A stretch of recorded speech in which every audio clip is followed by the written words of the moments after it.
Mereka berdua masuk ke dalam goa buat hangatin badan. Dengan rayuan gombal, Toby ngajak Dawn buat mantap-mantap. Tapi dia nolak dan minta segera pulang dari sana. Toby sambil ngebujuk, "Ayolah, cuma ujungnya aja kok." Kepala otak kok cuma ujung. Cowok kalau sangenya udah dibunuh bun, mana ada cerita lagi. Karena Dawn tetap nolak, Toby akhirnya jadi maksa buat colok sosis ke dalam donatnya Dawn. Dan tiba-tiba, cerita film ini kejadiannya terjadi di sebuah wilayah perumahan yang berdekatan dengan reaktor nuklir. Jadi kan, ada dua bocil yang lagi main air di kolam ini. Yang cewek namanya Dawn, kalau yang cowok bernama Brad. Mereka sama-sama anak yatim. Bapak dan mama mereka saling jatuh cinta dan berencana akan hidup bareng. Pas mereka lagi main air, "Au!" Brad teriak kesakitan gara-gara jarinya tersayat berdarah. Dawn hanya terdiam polos, nggak tahu apa yang udah terjadi. Abis itu langsung muncul judul film, Shit. Diceritakan beberapa tahun kemudian, Dawn kini udah bertumbuh besar, jadi gadis remaja yang cantik. Dia sekarang lagi jadi pembicara di acara seminar kelompok Virgin, yaitu sebuah komunitas anak remaja yang berjanji nggak akan melepas kesucian sampai menikah nanti. Dan sebagai simbol, mereka semua pakai cincin merah di jari manis kiri mereka. Wih, paten kali ah. "Kami berjanji gak akan wik-wik sebelum menikah." Nah, kayak gitulah orang itu. Salut kali aku nengoknya. Pokoknya semua yang berhubungan dengan mantap-mantap dan pengencrotan dilarang di komunitas ini. Grepek-grepek pun dilarang.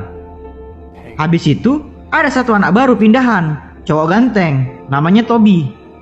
Tengok-tengokan lah si Dawn dan Toby ini. Saling terpesona orang ini dua. Ya namanya juga anak muda ya kan. Hormon mulai bergejolak kalau udah nengok yang bening dikit. Baliklah si Dawn ke rumah dengan sepeda fiksinya. Mamanya kini lagi masa pengobatan karena lagi sakit-sakitan. Kalau bisa dibilang parah lah sakit mamanya ini.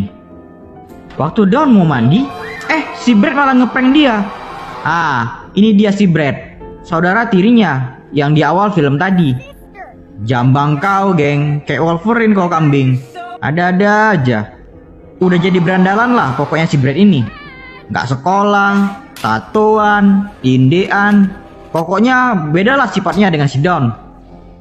Besok paginya, Dawn kena bully sama murid-murid sekolah gara-gara dia ikut komunitas Virgin. Dengan sabar dia nerima ejekan itu. Bahkan waktu pelajaran biologi tentang alat kelamin, si Dawn juga diejekin sama kawan sekelasnya.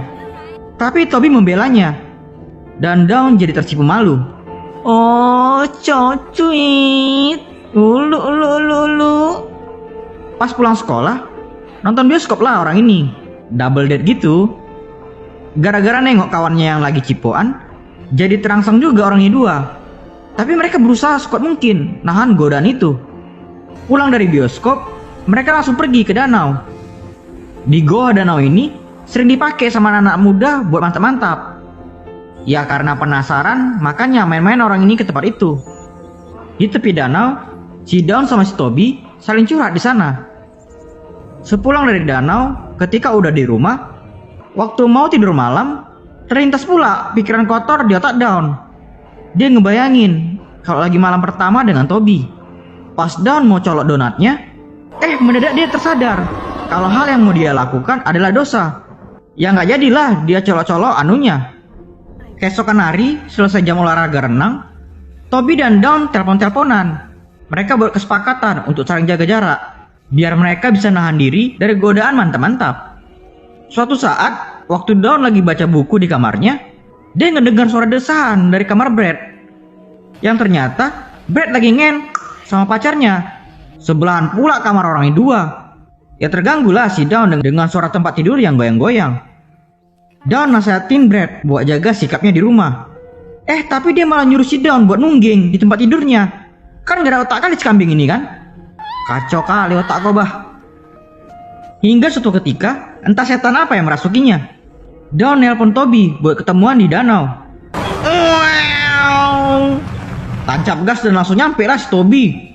Sama kayak Glenn, kalau cewek Glenn udah bilang, "Yang di rumah aku lagi sepi, nggak ada orang nih." Langsung tancap gas kan Glenn kan? Sama lah itu kayak dia. Dengan riang gembira, Dan ngajak Toby buat berenang bareng. Awalnya malu-malu kucing, tapi ujung-ujungnya cipokan juga orang ini dua. Mana ada cerita ya kan? Abis itu mereka berdua masuk ke dalam goa buat hangatin badan.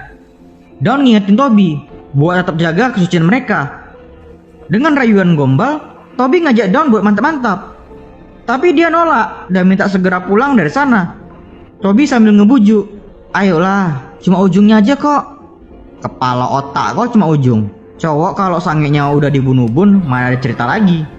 Karena Daun tetap nolak, Toby akhirnya jadi maksa buat colok sosis ke dalam donatnya Daun. Dan tiba-tiba sosis Toby putus woi. Berceceran darah sosisnya di mana-mana. Si Daun jadi terkejut, kok bisa putus pula? Nangis ketakutan lah dia. Sambil teriak kesakitan, si Toby langsung lompat ke dalam danau. Abis itu secara perlahan, Daun manggil-manggil Toby. Tapi Toby udah gak kelihatan lagi, gak tahu entah kemana. Dengan wajah murung bingung ketakutan, akhirnya Daun pergi dari sana, pulang ke rumahnya. Daun mandi untuk membersihkan diri. Dia masih tampak kebingungan dengan apa yang udah terjadi. Bahkan waktu mau tidur, Daun masih bisa ngerasain suara teriak kesakitan dari Toby. Di pagi hari, dia sangat frustasi karena merasa bersalah nggak bisa menjaga kesuciannya.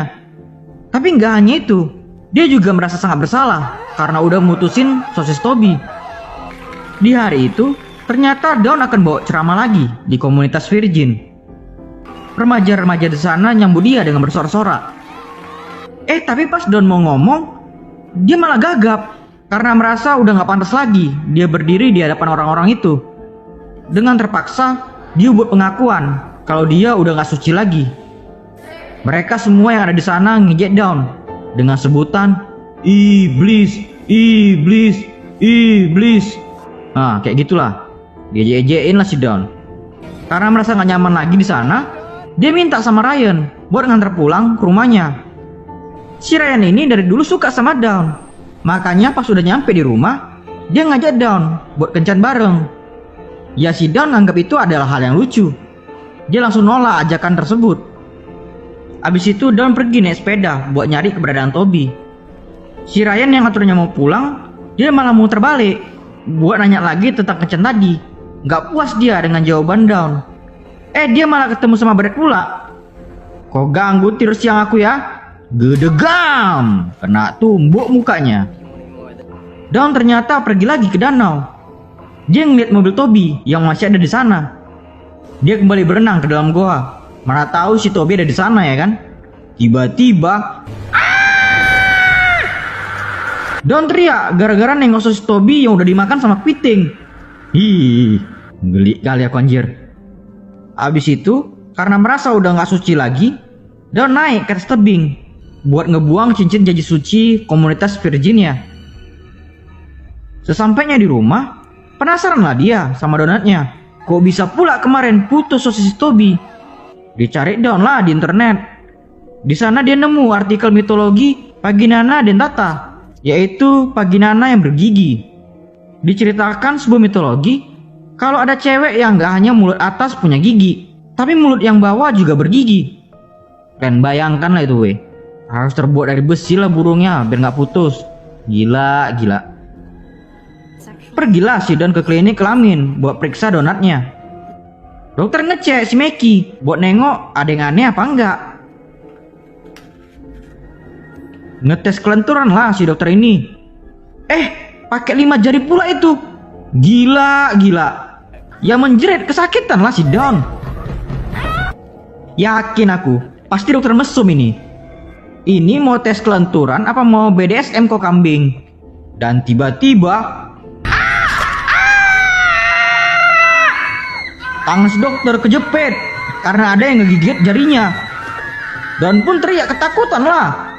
Dan akhirnya jebret, putus jari si dokter weh. Kau rasain tes kelenturan kepala otak kau lah. Jadi putus jari kau kan? Dengan sangat ketakutan, Daun langsung cabut pergi dari sana. Pas lagi di jalan, dia nengok ada mobil polisi yang berlewatan. Dan juga mobil si Toby yang udah dibawa sama Pak Pol. Don langsung balik ke danau buat nyari tahu apa yang udah terjadi. Dan rupanya polisi nemuin mayat Toby yang udah tenggelam berhari-hari.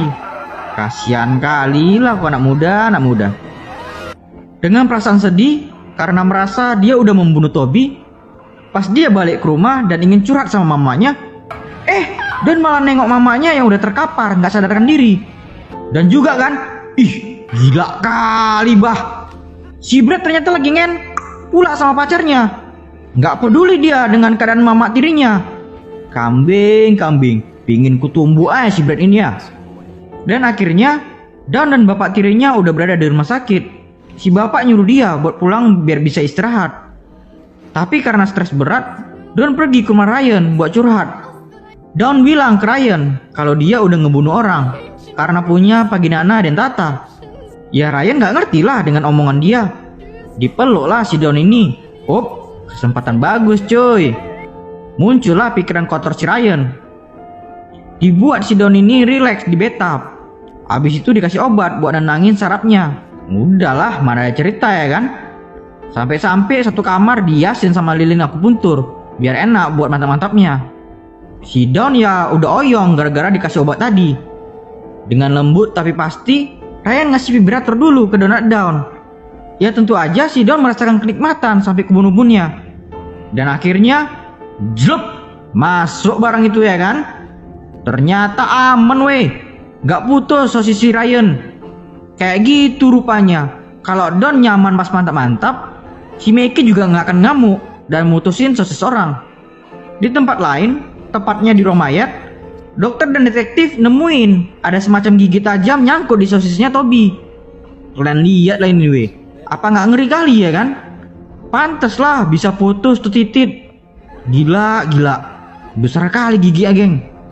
Keesokan pagi, saat Don mau balik ke rumah sakit, Ryan ngajak buat mantap-mantap lagi dengan nunjukin vibrator lagi sama dia. Ya tentu aja Don tergoda. Dengan senyum genit ketagihan, mereka dua mantap-mantap lagi dengan aman dan terkendali. Abis itu, mendadak telepon Ryan bunyi. Dan ternyata ketahuan lah, dia lagi buat taruhan sama kawannya. Kalau dia bisa nidurin Dawn yang terkenal dengan kesuciannya. Tahu hal itu, jadi ngamuk lah si Dawn. Jebret! Langsung putus pidonggo kan? Udah paten padahal, bisa kau jinakkan vaginana dentatanya. Buat ulah pula kau terimalah akibatnya. Ujung-ujungnya ngadu mama juga ya kau kambing. Mati kau situ. Di rumah si bapak mukul si Brad. Berantem orang ini dua. Gara-gara kejadian semalam, Mama Dawn ternyata udah meninggal dunia. Nyawanya nggak terselamatkan lagi. Karena merasa tersudut, Brad ngeluarin anjing ganas Rottweilernya. Dan leher si bapak pun langsung diterkam sama anjing itu.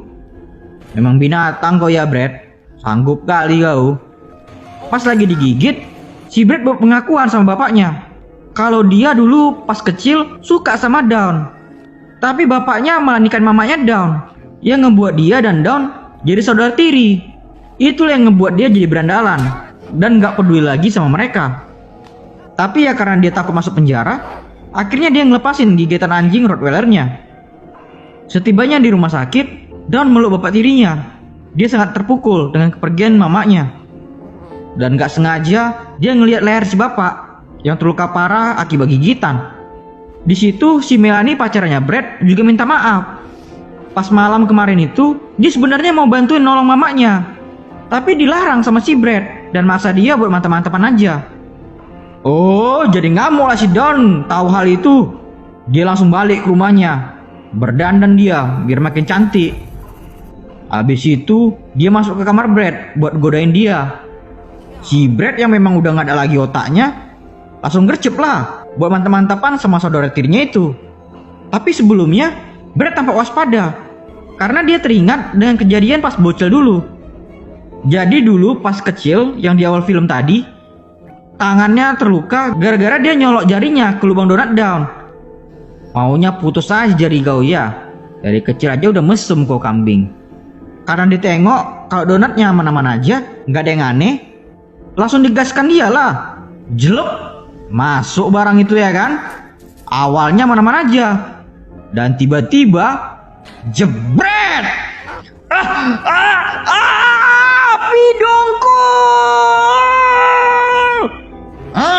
Rasain. Kok senang kali aku ya?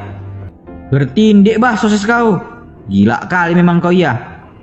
Dia nyuruh anjingnya buat nerekam down. Tapi si anjing malah menghiraukan dan malah makan sosisnya Brad. Gelik kali aku bah. Dimakan sosisnya sama si anjing. Dengan rasa puas, Don pergi ninggalin Brad yang udah berceceran dengan darah. Dia pergi dari rumahnya, gak tahu entah mau kemana. Lagi blank pikirannya sekarang. Di tengah jalan, rusak pula sepedanya. Karena kebingungan, dia minta tumpangan sama mobil yang lewat. Habis itu, malam pun tiba. Mobil yang dia tumpangin berhenti di penginapan SSC. Ternyata yang punya mobil ini adalah kakek Sugiono. Ngularin lidah pula kau babi. Si Don gak dikasih keluar dari mobil itu. Oh, nyari mati kau iya. Si Don dengan tersenyum psycho, dia tahu apa yang mau dia perbuat. Dan akhirnya film pun tamat. Oke guys, jadi kayak gitulah alur cerita film Tit tahun 2007. Kesimpulan setelah nonton film ini, entah kenapa aku punya pikiran maunya pemerkaos-pemerkaos dan penjahat-penjahat kelamin di luar sana maunya diputusin aja sosisnya itu.